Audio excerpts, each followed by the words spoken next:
How do you feel?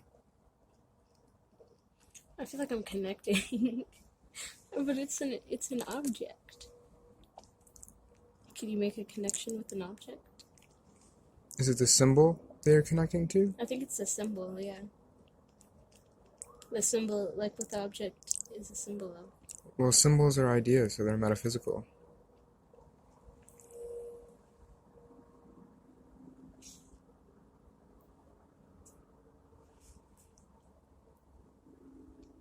Aren't they?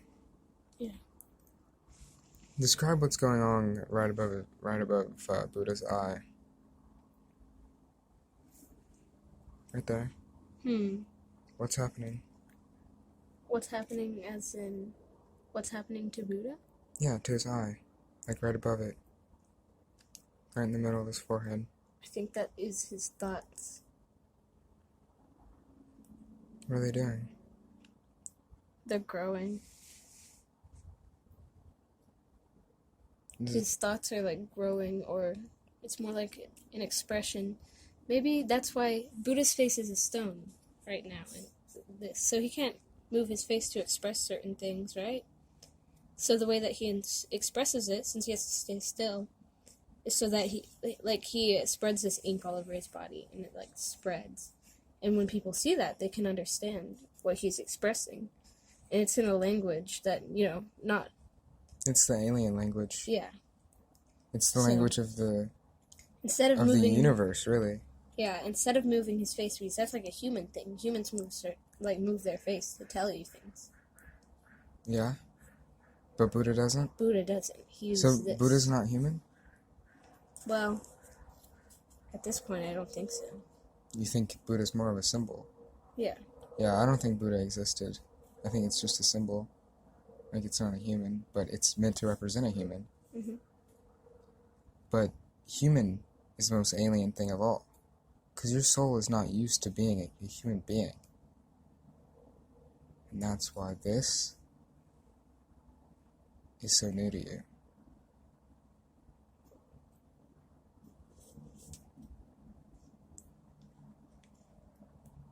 What do you think about enlightenment? Interview with Buddha. What do I think about enlightenment? Yes. I feel like everybody can find it, but I feel like sometimes it's more difficult for some people to find it due to their parents and the way that they were raised by their parents. Maybe some parents might teach their child that, so they have the natural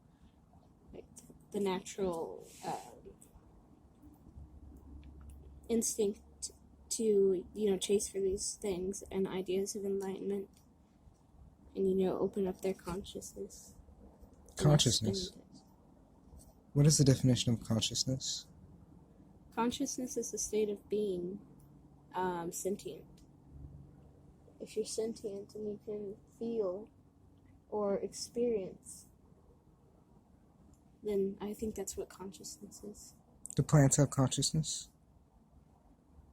Yeah. They do, because they feel and they react.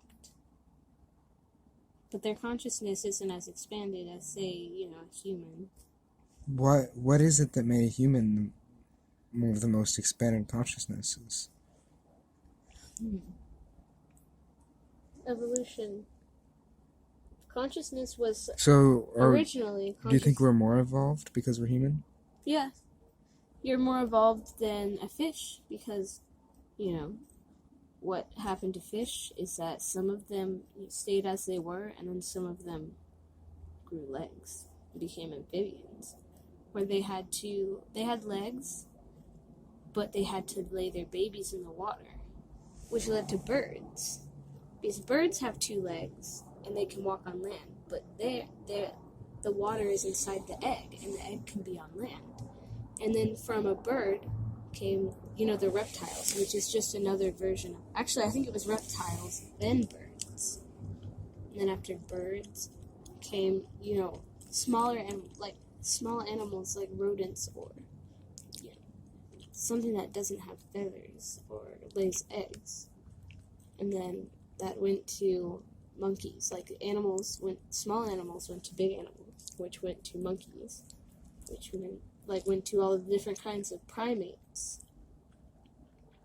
which led to humans. And all along that path, the consciousness, every time it went up a tier, like every time evolution went up a tier, consciousness expanded. Consciousness evolved along with the body. And that's why humans have so much of it and have a bigger consciousness. Does that suffice? Do you think we're the most expanded thing in the universe? No. What is? Well, we're not sure about that yet. But we're not. We just know that we're very expanded. Yeah. We just know that compared to all of the things that we know, we're the most expanded.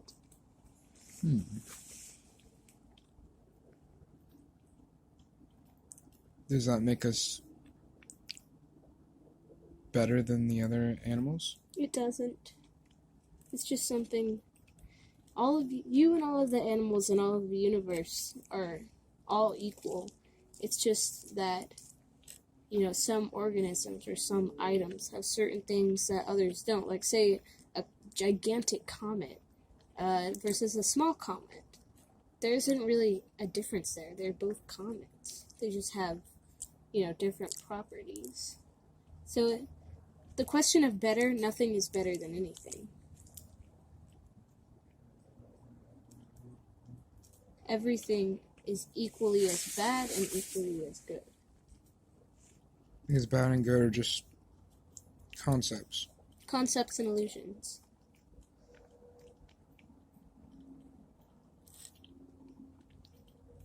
Well, how do you know what you know to be true? Like, how did you get to this state of total realization?